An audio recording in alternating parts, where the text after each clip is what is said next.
Very warm welcome to all our friends, viewers, fans of Africa Rise with Susan West.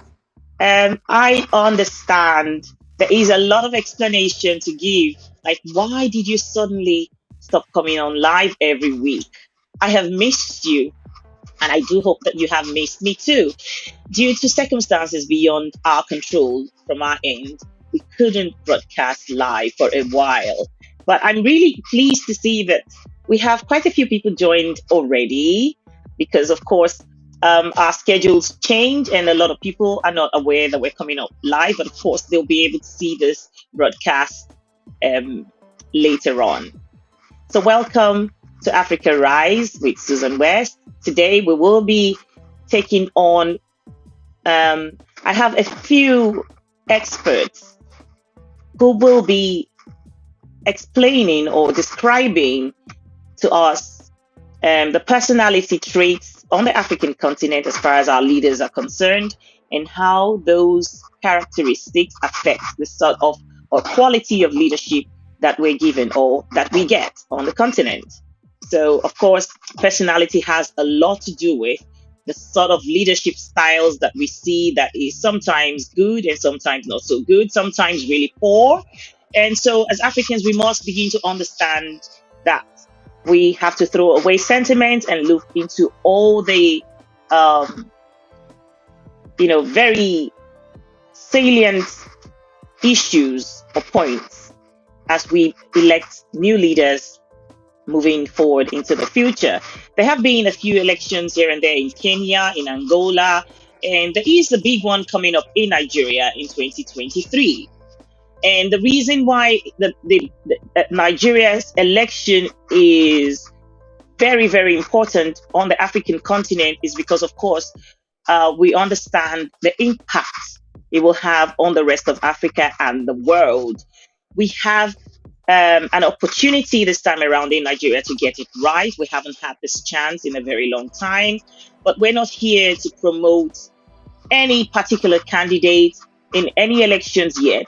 Today's conversation is going to be centered around understanding personalities, characters, and the traits that a leader should have or would have that will create a positive impact in um, in his society. Basically, I have quite a few guests who will be joining us. I have Dr. Josiah Orisa joining us all the way from Nigeria.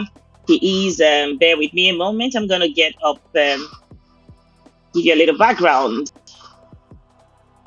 So, Dr. Orisa was born on the 16th of August 1973 from Wakama in Ogu, local government area of Rivers State, obtained his SSC in 1990, has a BSc in surveying and photogrammetry.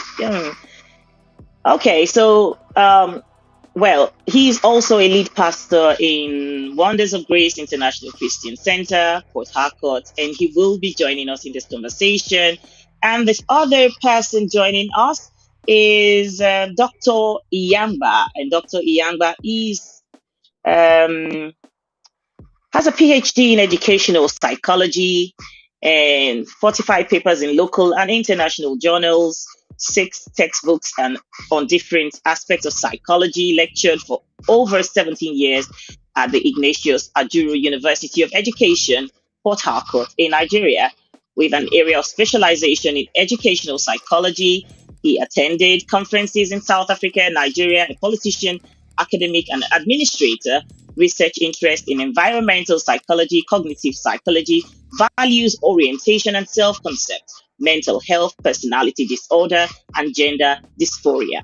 And hence the reason why this is a powerful group of people to have. And of course, waiting in the wings, I have a friend of mine who will be, coming in and out whenever she can. Her name is Mina Abam Noling. And of course, yours truly, Susan West, is here. I'm going to try and bring our guest on really soon because of course, every time we have guests from the continent, we do have challenges um, with the internet. So let's see Dr. Josiah Orisa.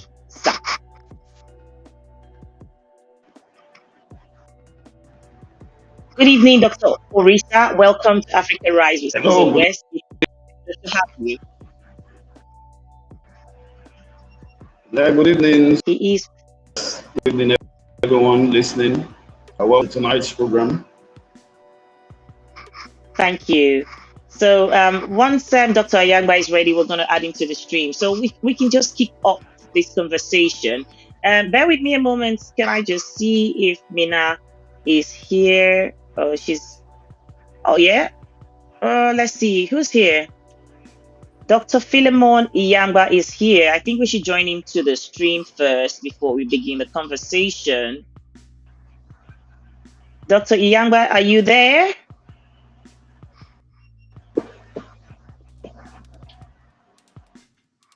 Okay, we'll just take him off the stream until he's ready to show his face. All right. So really quickly, Dr. Orisa, we want to talk about this topic because we've gotten to the point as Africans, continental Africans, where we know that it is a make or mar situation for us on the continent as far as leadership is concerned. Who takes us forward into the future as leaders is very critical in deciding whether we survive as a people, as a continent, and as individual countries. Okay, so it's very important that we begin to understand how leadership, how personality traits and characteristics does have a great effect in the kind of leadership that we have. On today's discussion, I'm going to take Nigeria as a case study, having in mind that we've had all sorts of and all kinds of personalities in military during the military leadership time, the time we had the military as military personnel as leaders in the country, and now some of them coming back as civilians, but we can see how much they struggle. So really quickly, Dr. Orisa, can you go ahead and just give a little bit of a background to the opening of this discussion as far as leadership styles and traits and how it affects us as Africans? Um, right, Susan, first, I would like you to refer to me as Pastor Orisa that introduction.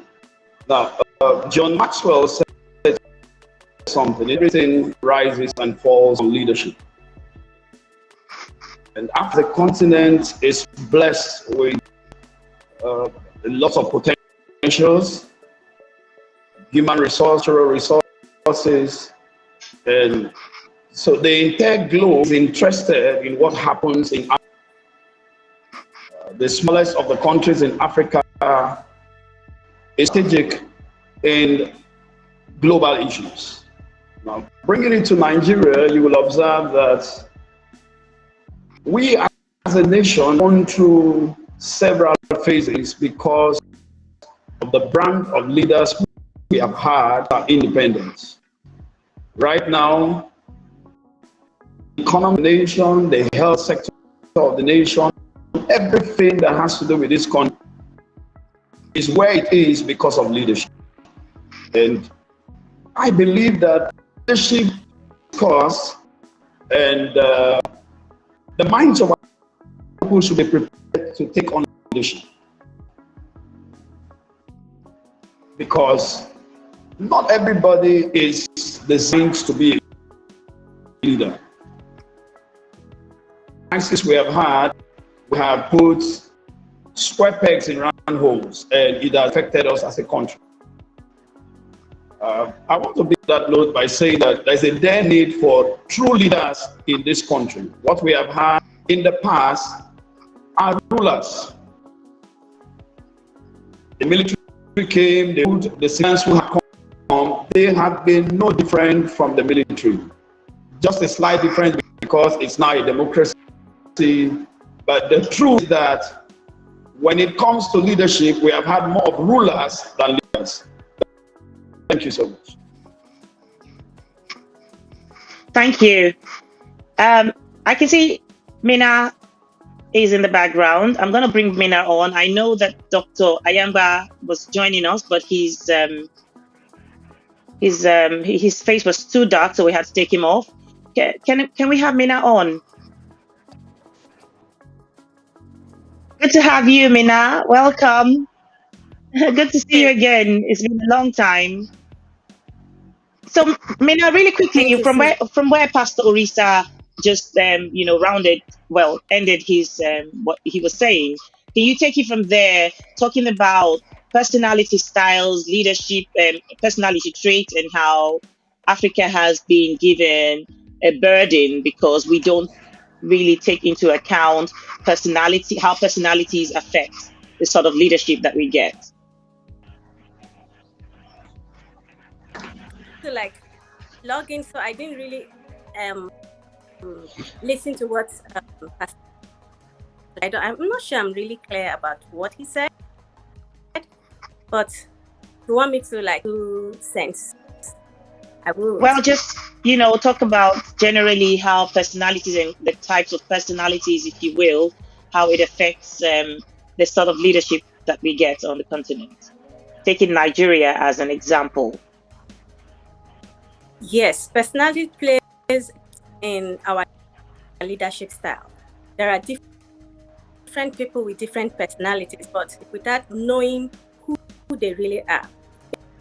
If we really take the time to understand and we should be able to understand the rest of the nation and others. You understand? They're able to lead the people when you understand why they do the things they do and person that they are. For example, have different personalities. Personality simply means your makeup, what kind of attitude, behavioral pattern you were born with. Each and every have different types of personality. Some people, you may call them the sanguine, some people are called the cholerics, some people are called the phlegmatics. Can't hear her. You can't hear? I don't know.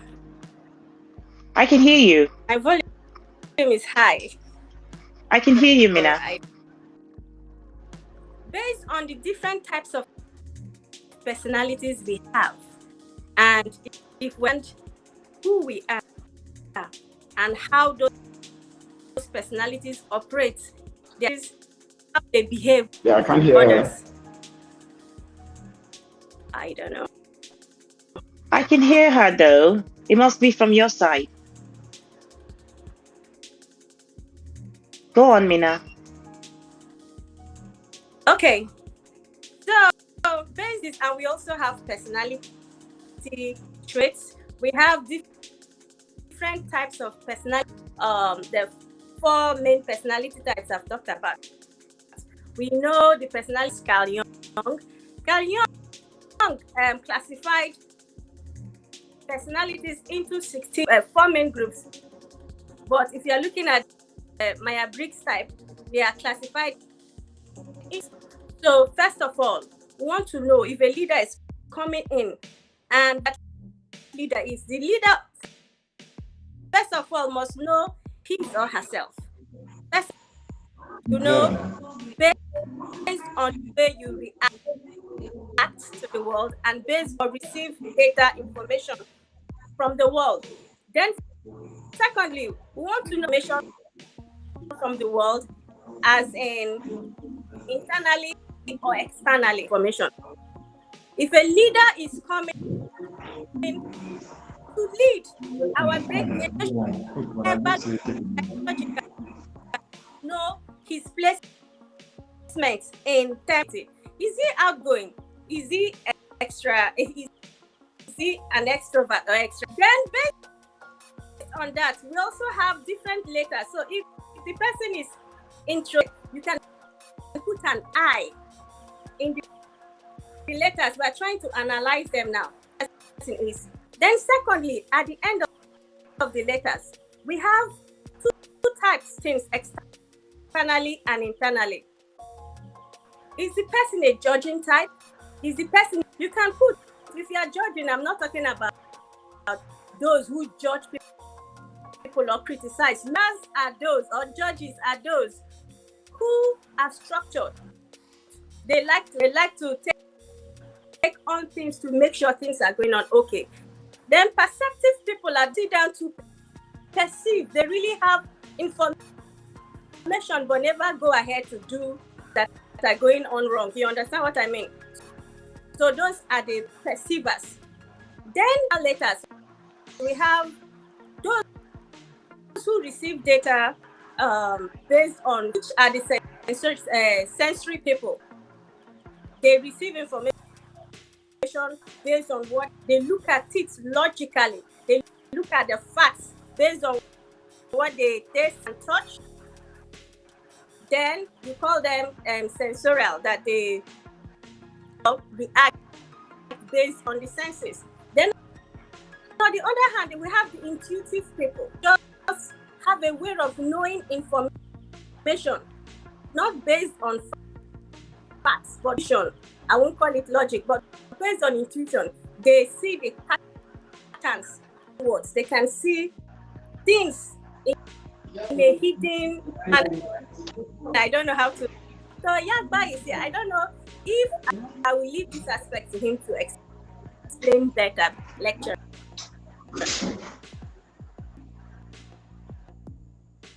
Thank you so much, Mina. Yeah, you did good. You did good. But Dr.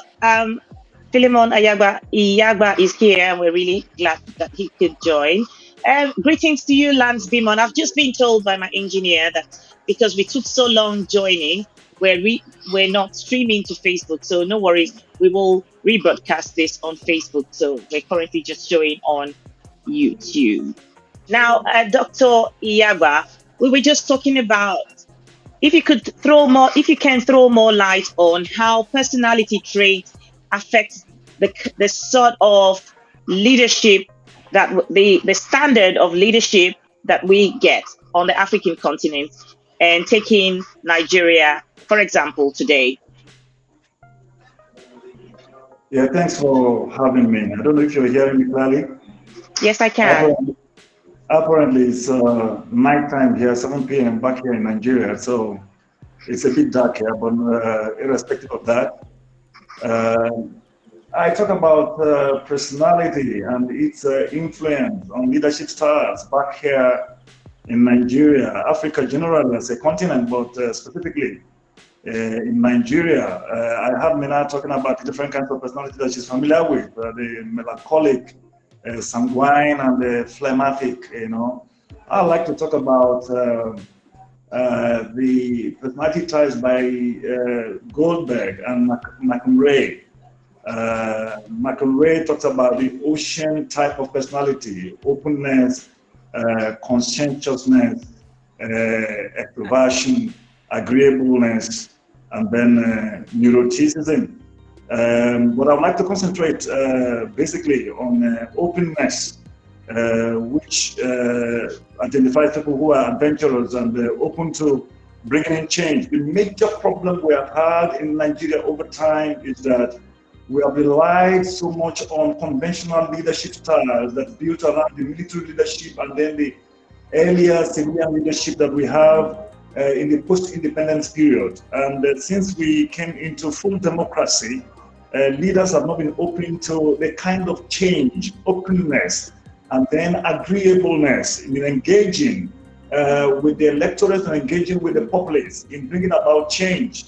Change is a collective thing, and the kind of personalities we have here are egoistical, people who believe that they know it all and are not able to consult widely on issues that are supposed to help bring about change. One of the changes that I have been interested in is about restructuring the country because of the size, the population.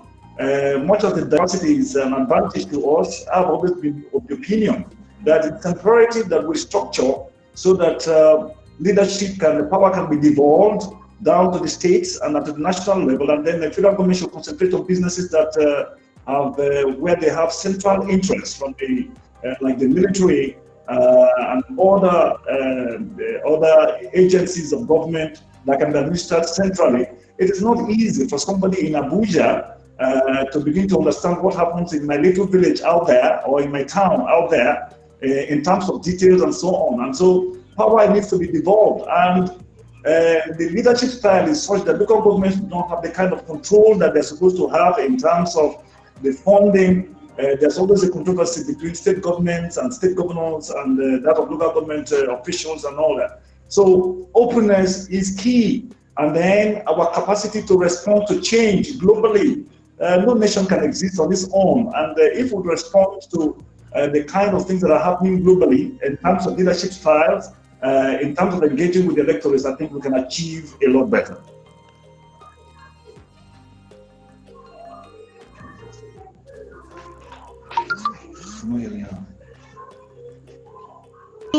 A little bit of what was that? Can you hear me? Can you take that again, please? Okay. So basically, just before I bring Pastor Orisa and Mena back on screen, I just wanted you to, because we're going to be doing this series, taking different countries on the continent of Africa and looking at the sort of leadership they've had and the impact is made, positive or negative, and the sort of leadership styles that the leaders of those countries would have brought with them. Now, looking at Nigeria, presently we have Muhammadu Buhari as president. Are you able to take us from as far back as you can remember, the sort of leaders we've had, the leadership styles they've had, and how impactful it was or is for Nigeria, all the way down to Buhari? Okay, from independence till date, there has not been significant change in the leadership style. We had some kind of democracy at the post-independence period, and of course, shortly after that, the military struck, and then the military dominated Nigerian politics for several years and militarized the entire polity. And even when democracy came in a couple of years ago, we discovered that even the civilians who came in had continued to use the same military style in administering. Of course, there's also been a lot of military presence in the civilian leadership. So what I'm saying is that the military incursion into Nigerian politics and their leadership style has influenced our lifestyle in terms of politicking, and it has affected us so greatly. So between independence till date, we know that we are having a democracy that is a fledgling democracy. It's coming up, but there has to be a change of guard, there has to be a change of style, so that we can detach ourselves completely from the military style that we have been using in terms of leadership. Democracy is basically, from the basic definition, it's a government of the people, by the people, and for the people. And there has to be voices that needs to be heard, the voices of the people, and then there has to be enough of input from the electorate and from the citizenry. So in other words, what you've said, I'm going to bring Mena and Pastor Orisa back. In other words, what you've said is that the personality styles in leadership that we have been has been obtainable in Nigeria is due to the influence of the military interventions that we've had in Nigeria. So in other words, does personality really matter, or personality traits, does it really make a difference if the military has been in charge of Nigeria and then we have civilians come on? Because we've had civilians who were not military men themselves in Nigeria take over the leadership affairs of Nigeria. When they come on, how is it so that the military style is still something that we find with these people, where they're autocratic, authoritarian in their styles? Pastor Orisa, really quickly, how would you describe that if personality traits does make an impact in leadership quality that we get, that even when civilians come on board, we still get the same kind of leadership styles that that is obtainable with the military?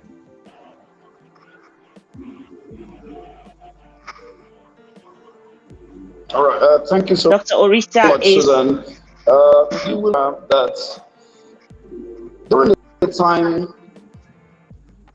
Hello, can you hear me? Yes. Hello? Yes, we Can you can. hear We can me? hear you. Yeah.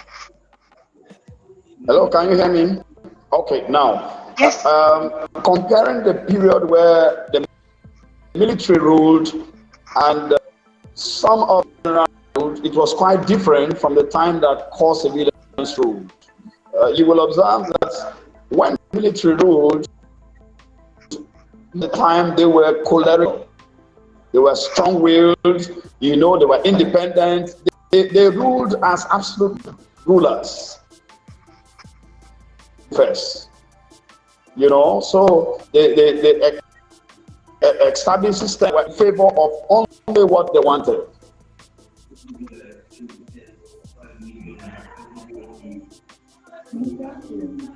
All right. He's frozen again. I'm not sure if he's done talking. Well, just as we carry on, Sinovia Ridley, my beloved sister, thank you for joining us. Yes, I could see you. Obi man, greetings, and you run away. Okay. Dr. Iyagba, please take it again. If you say that the military style of leadership has somehow influenced civilian leadership, how else? How can you describe how personality styles in leadership could have made a difference in what's obtainable in Nigeria? Okay, like I said earlier, I anchored my position based on what I understand about the 5 big personality traits. If I may repeat myself, what I call the ocean type of personality: openness, conscientiousness, extroversion or extroversion, agreeableness, and neuroticism. And I said I'd like to, just because of time, pin down on openness and agreeableness. For openness, I'm talking about adventurism, open to change and challenge it, rather than remaining conventional in a global world that is changing. So basically what I'm saying is that first, there has to be a paradigm shift in terms of the caliber, type, and the identities of persons who are manning positions. We have to engage. People have to be open, and people have to be agreeable, to be cooperative. Democracy, like we know, the presidential system we're running, is made up of 3 major arms, and we have the executive, the legislature, and the judiciary. And there has to be a proper means of engaging between these 3 arms. Now, the leadership style in the military is a one-way thing, it's purely unitary. And it comes from authoritarian, autocratic, and sometimes dictatorial leadership, which does not engage their words. They rule by decrees. And when they rule by decrees, everybody is expected to obey. There is no room for what we call open debate, engaging, and then finding the best options on how to address national issues and the rest of them. And then many military men just dropped their uniforms and then changed their toga and their garb, and then came into civilian leadership. And the style is still on like that. I can mention a couple of presidents, still Buhari, who are military men who are in civilian leadership. So there has to be what we call paradigm shift. There's a need for us to change the caliber of people, type of persons that are supposed to come on stream at the federal, state, and the local government level to man leadership positions. So personality makes a lot of impact. Does count in terms of who comes into power. All right, because you said, because of how you ended your by saying that personality does make a difference, I just want you to say individual persons. So I'll just give 3 people as examples that you can use to analyze the sort of personalities, how you will categorize these people and their leadership styles as individuals. So let's take, for instance, past President Olusegun Obasanjo. He was once a military leader, and then he became a civilian president. We will then go on to, let's take Musa Yar'Adua, someone who's never been a military leader, but of course came in as a civilian president, even though it was short-lived.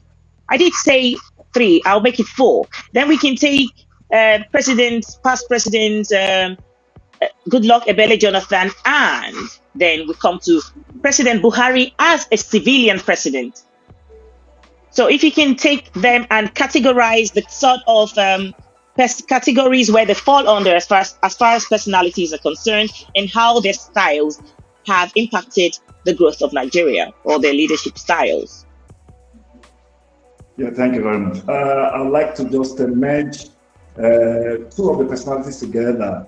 Musa Yaradua, still rest in peace, and Goodluck Ebele Jonathan, I would say, belongs to the same category of personality, the type that is open and agreeable, and we're able to handle issues based on negotiation, based on basic democratic principles, and you understand that a lot of progress was being made.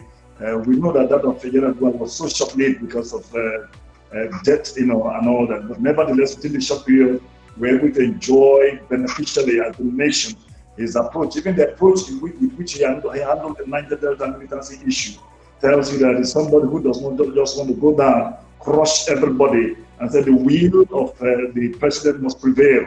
Declare amnesty and they brought peace immediately. That's engaging. Goodluck Ebele Jonathan also achieved a lot. Even though at some point in time, some people in their negative opinion described him as a weak leader, so to speak, because apparently over the years, because of the leadership style of the military, many people have come to see any leadership that is democratic as weak, so to speak. Now putting that together with Obasanjo, President Obasanjo, good leadership, except that he too has been a military man. If you want me to categorize him, he's somebody who was conscientious, hardworking, focused, except that the dictatorial principles were still there. The autocracy was also there. And then if you now mention what we have now, that's where all the challenges that we are facing right now. There has been no proper engagement, in the current leadership with the electorate. There are a lot of issues that you can talk about right now, national issues, which requires better process of engagement, rules of engagement being followed, and then it can bring a lot of change. So there needs to be a paradigm shift in terms of the leadership styles. Yes, and you haven't touched on Buhari. That's the last person I just spoke about. Oh, maybe I'm not hearing you clearly. I heard Obasanjo. Right. So having looked at all of these people and looking forward to what is obtainable in Nigeria, I haven't forgotten Dr. Orisa. Let me quickly bring Dr. Orisa back and see if his connection is better now. Pastor Orisa, can you hear me? He's frozen again. Yes, I can hear you. Right. I can hear you. So really quickly, yes, in your understanding, in your opinion, the names of the leaders that I've stated here, how do you describe how their personalities have contributed, or positively or negatively, to the growth of Nigeria?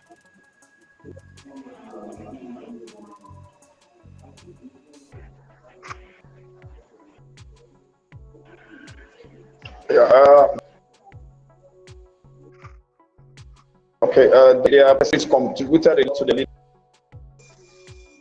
leadership style. Someone who is don't have time to listen to it, even if what he's doing is wrong, he doesn't care to do what he does. But I was hot to go. That's someone who come here, opens up and is able to engage, and that's what leadership and bringing them to a place of happiness, fulfillment. The two we have talked about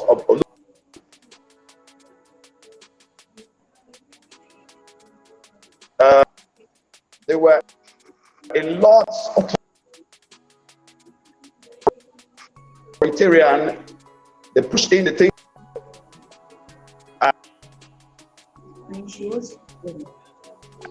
To some extent, they were not engaging. Obasanjo, It's a free cage. Okay. you know, if it's not like this, I mean,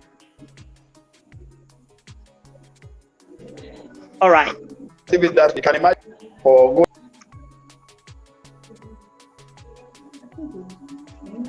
All right. Has been no minute. Who does? All right, Dr. Risa, there is a problem with your connection. Other things are priority. Okay. So that this broadcast is not so long, thank you, Dr. Risa. Sorry, your network is really getting in the way. So I'm just going to go ahead and ask my final question. That was not responded to. Okay, thank you, Dr. Risa. So basically, just give me a moment. I'm gonna just ask the last bit of question because I don't want the streaming to be very long. It's unfortunate that whenever we have people join from Nigeria, it's usually a challenge.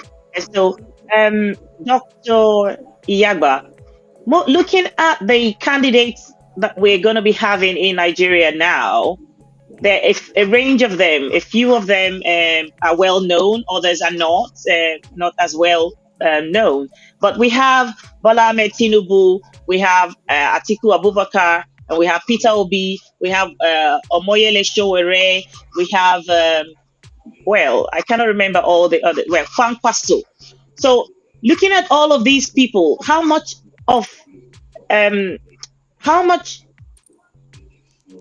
do we know about these people and their personalities and styles that they bring with them?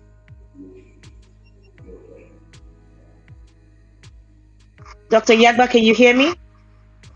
All right, I can hear you now. You're still talking about those that are coming for the presidency, the likes of Ahmed Bola Tinubu, Peter Obi, Sowore, and the rest of them. Kwankwaso, am I correct? Yes. Okay.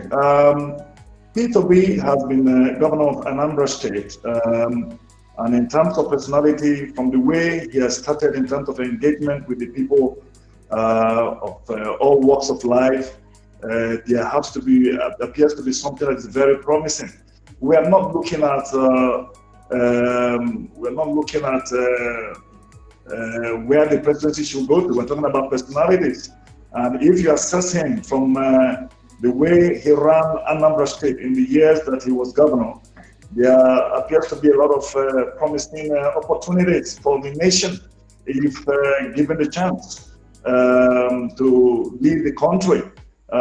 He is somebody who is open, somebody who is agreeable, somebody who is conscientious in terms of his leadership style that I know in Anambra State, and somebody who has also managed the Anambra economy very well, because one of the major issues that we need to tackle in this country is something that has to do with the economy and security.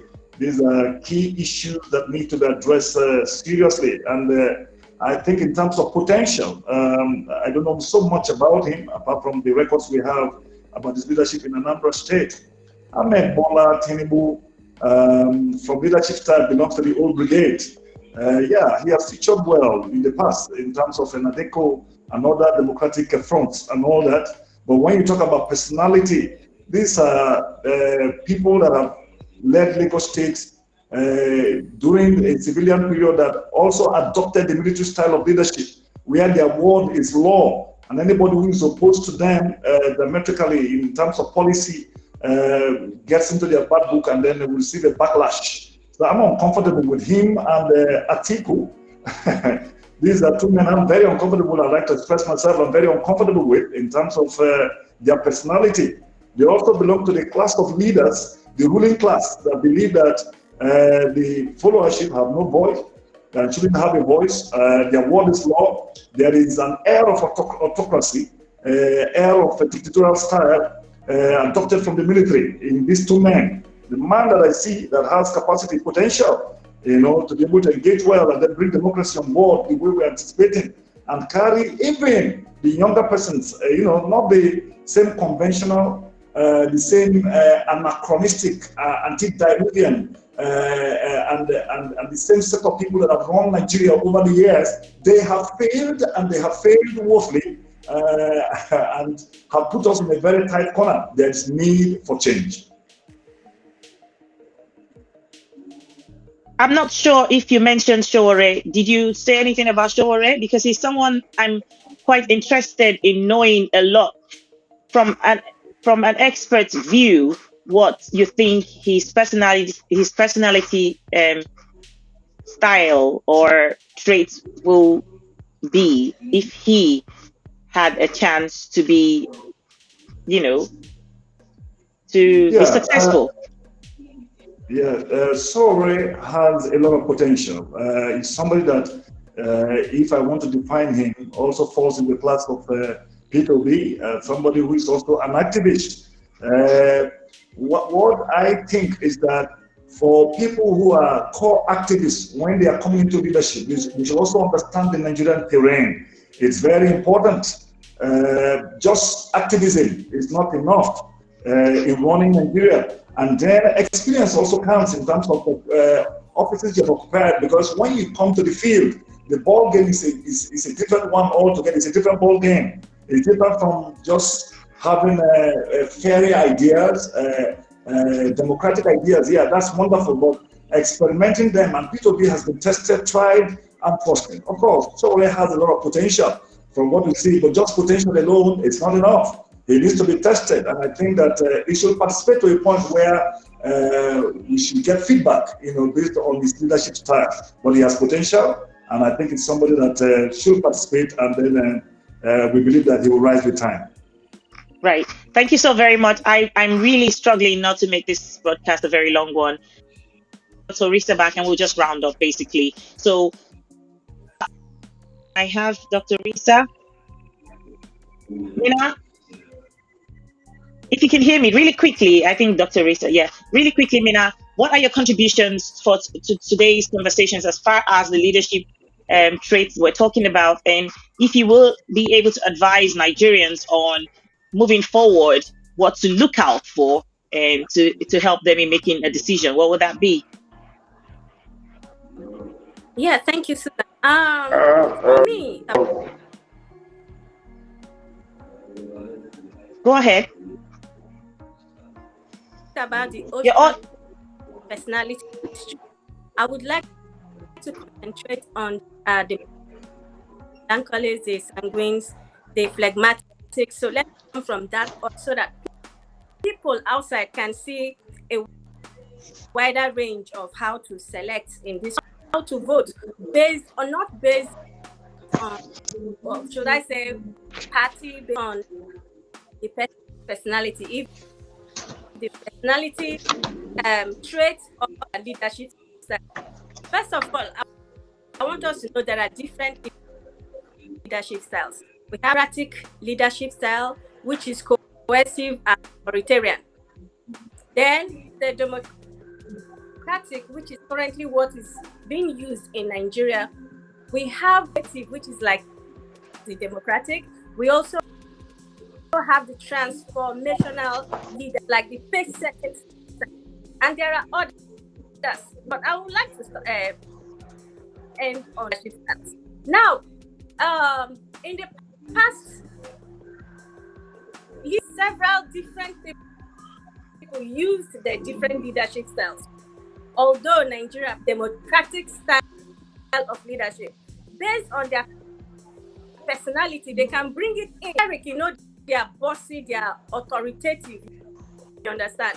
If they are friendly, they are people oriented, not just being domineering and coercive. They just want them to see or the leadership on the leader. So based on this, I would like to talk about these 4 personality leadership. In the past, we talked about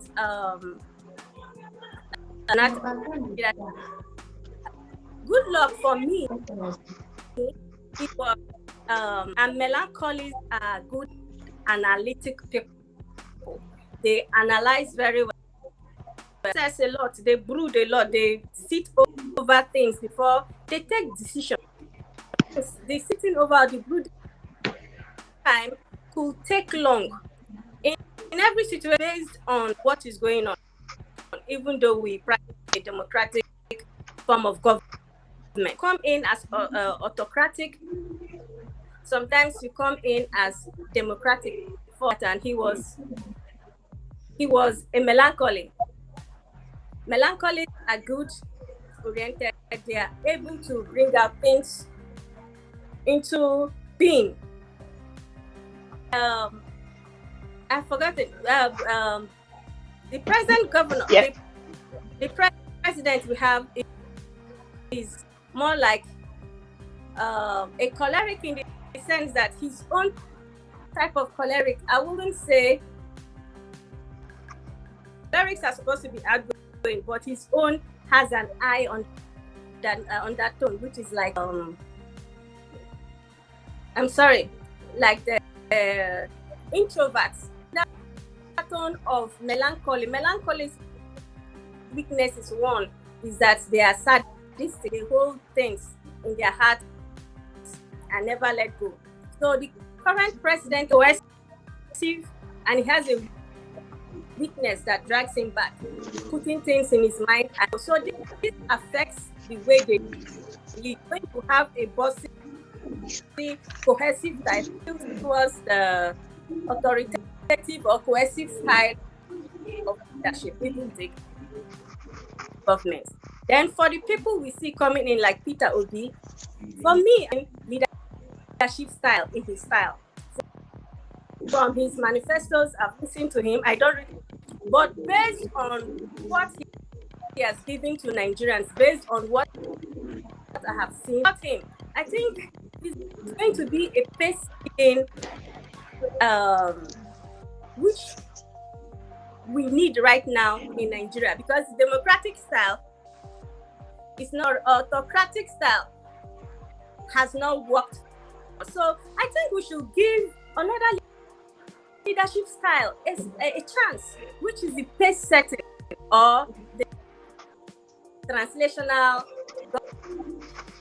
I don't know how to. Thank you. Yes, basically, in other words, what you're saying that we've always had autocratic leadership in Nigeria, and for that reason, Nigerians are accustomed to having leaders who are quite authoritative and imposing their will on us, even in a democratic setting where the people are supposed to have a bigger voice. So basically, what you're saying, in other words, is that people like Peter Obi should be given a chance. Try someone else who doesn't look or sound like he wants to be bossy, but he might just be the one that has the magic to change or turn things around. And Dr. Orisa, really quickly, your final words on how you would advise what Nigerians should be looking out for towards voting for the next leader in 2023.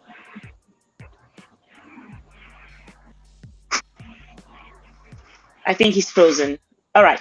We'll just take Susan, I want to say it's very crucial, Nigeria. 2023 is very crucial for a leader that can liberate the people from the current state of things in Nigeria. And I think that those who are obligated, they have done so much. We appreciate them for their contribution. But let's give the younger man an opportunity to make a difference. Nigeria needs a leader that is both choleric and melancholic.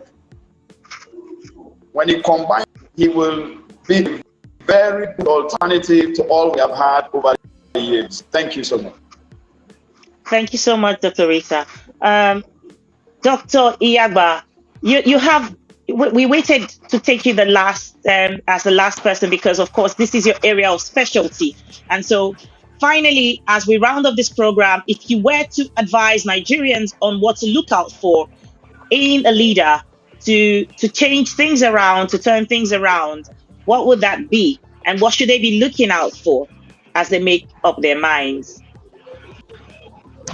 Okay, thanks once again. I would like to suggest that Nigerians should focus on leadership that is open to change and to be able to bring about, confront challenges that is facing the nation frontally, and also understand global standards in terms of leadership. And that is where personality also comes in. And like the other speakers have been talking about other aspects of personality that has to do with the choleric and then the melancholic and then and all that. Like I had to hammer on the ocean that has to do with openness and agreeableness. And so there has to be a balance. And at the same time, P2B also has the quality of conscientiousness. People whose life is also structured, determined to make things happen based on global standards and the rest of them. Whenever he is engaged in an interview, you can hear the kind of statistics that is rolling out in terms of standards that we need to work with to be able to achieve what we want to achieve. So Nigerians should make up their mind as to who to lead, who to vote for. First, as Dr. Issa said, a younger person. The old brigade, we are tired of them. Their style is atavistic, draconian, antediluvian, and it's not going to work again. P2B has potential. So already they have great potential to be able to change who is coming in to be able to make sure that things go the way they ought to go in this country. We have waited for too long, and younger people are waiting lunch, to take over. So even after people will be, we expect younger persons to take over for this style of leadership. Thank you. Thank you so very much, everyone, for joining us. Mina, Pastor Josiah Orisa, Dr. Philemon Iyagba, and Mina Inolim, my dear friend. And to add to everything they've said, I'm not an expert, but it doesn't take an expert to know that moving forward, the sort of leadership that we need a person who is empathetic, a person who is open-minded, a person who is aware, a person who is educated, a person who has the interest of the people at heart.